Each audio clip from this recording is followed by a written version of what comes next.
It was the kind of cold case that haunted a city. A young mother vanishes without a trace. A husband with a convenient story. And a 3-year-old boy who said something that no one was ready to believe. For 21 years, the truth lay buried beneath the soil of a quiet Jacksonville home, waiting for the one person who had never stopped searching, even if he didn't know he was searching at all. January 1993. Bonnie Haim was 23 years old, a devoted mother to her 3-year-old son Aaron. To those who knew her, she was a woman with a plan to escape a marriage that had turned dark and dangerous. She had secretly put a deposit on an apartment. She was saving money with a trusted friend. She intended to leave on January 23, when her husband Michael would be away on a business trip. She was going to take Aaron with her. But on the night of January 6, 1993, Bonnie called a relative to cancel plans. She said she and Michael were discussing their marriage. It was the last time anyone heard her voice. The next morning, Bonnie failed to show up for work at the construction company she ran with her husband, a company owned by Michael's aunt. Alarm spread quickly. A maintenance worker at a Red Roof Inn near the airport discovered Bonnie's purse in a trash receptacle. Inside were her credit cards, her ID, and hundreds of dollars in cash. Later that night, her champagne-colored Toyota Camry was found in the long-term parking lot at Jacksonville International Airport. Michael Haim told police his wife had left home around 11 p.m. the night before after an argument about their marriage. He claimed he had gone looking for her, leaving Aaron with his mother. But he never called the police. Investigators noted something peculiar about Bonnie's car. The driver's seat was pushed back far too much for a woman of her height. And on the floorboard, they found something incriminating, a unique shoe impression. A size 10 shoe print that would later match a pair of distinct shoes owned by Michael Haim. But circumstantial evidence wasn't enough to make an arrest, not without a body. Then came the most disturbing piece of evidence. A child protection worker, Brenda Metters, interviewed 3-year-old Aaron Haim. What the little boy said would forever change the trajectory of this case. "Daddy hurt Mommy," he told her. Later, he elaborated. "Daddy shot Mommy."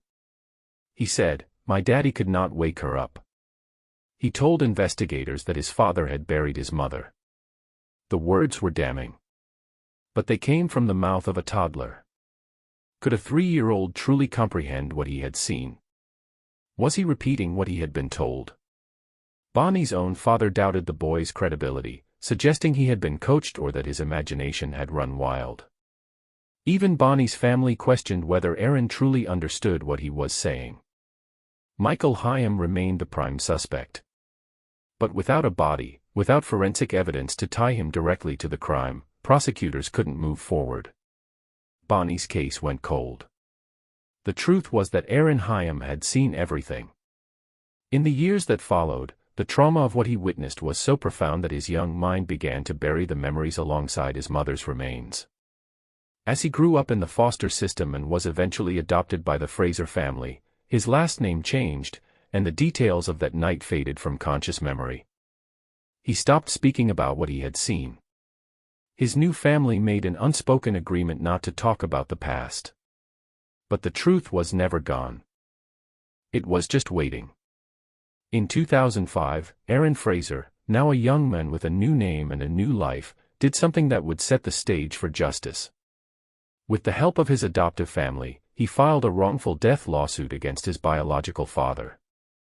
He won a judgment of $26.3 million, and more importantly, he won ownership of his childhood home on Dolphin Avenue, the place where he had spent his earliest years with his mother. The house had been rented out for years. Tenants had complained of strange feelings there. The lease had always contained strange clauses: no pets, no digging in the backyard, no landscaping. Michael Haim had made certain that no one would disturb the soil. December 14, 2014. Aaron Fraser and his brother-in-law Thad were working on the property, preparing it for sale. They had rented a small excavator to demolish a non-functional swimming pool and remove an outdoor shower. It was supposed to be routine renovation work. As the excavator rolled over a concrete slab near the outdoor shower, cracks spiderweb through it. Fraser grabbed a sledgehammer and broke up the concrete. In the process, a water pipe burst. He and Thad began digging in the wet dirt, looking for the source of the leak. Fraser's shovel struck something. He had broken open a plastic bag, or perhaps a thick piece of plastic sheeting. Inside was something that looked like a coconut. He reached in and pulled it out. He and Thad examined it, puzzled. Why on earth would someone bury a coconut in a plastic bag in the backyard? Then they looked more closely. They saw the teeth. They saw the eye sockets. I picked up the coconut object, Aaron Fraser would later testify, fighting back tears in a Duval County courtroom. It ended up being the top portion of her skull. I had it in my hand. We looked back in the hole and you could see teeth. At that point in time, you could see the top portion of her eye sockets. In that moment, everything clicked into place. The truth that had been buried for 21 years was finally unearthed. Fraser grabbed his phone. He called his wife, it was a church day, and she didn't pick up. He called the investigator who had worked the case all those years ago. No answer. His brother-in-law called the police. Within hours, his childhood home was swarming with law enforcement and journalists. A forensic team descended upon the property. Medical examiners confirmed that the skeletal remains belonged to Bonnie Haim. Her death was ruled a homicide by unspecified means. But the evidence didn't stop there. Inside that shallow grave, investigators found something else, a spent .22 caliber shell casing. The same caliber as a Marlin Model 60 rifle that Michael Haim had owned and which had been taken into evidence back in 1993, only to be returned to him. The medical examiner also found a specific injury in Bonnie's pelvis, consistent with a gunshot wound. Michael Haim was arrested at his home in Waynesville, North Carolina, in 2015. He had moved there years earlier, trying to escape the cloud of suspicion that had followed him for over 2 decades. He had even collected Bonnie's life insurance. Now he was finally being charged with second-degree murder. In April 2019, Michael Haim stood trial. Aaron Fraser took the stand as a key witness, describing the moment he held his mother's skull in his hands. Prosecutors laid out the case methodically. Bonnie had been planning to leave her abusive husband. Michael had discovered her secret bank account and forced her to close it. She had given money to a friend to hold until she could escape. The evidence was damning. The shoe print in Bonnie's car matched Michael's distinctive footwear, size 10. Plant material and sand from the print matched the soil from the backyard. 2 jailhouse informants testified that Michael had confessed to killing Bonnie, saying he choked her and buried her in the yard.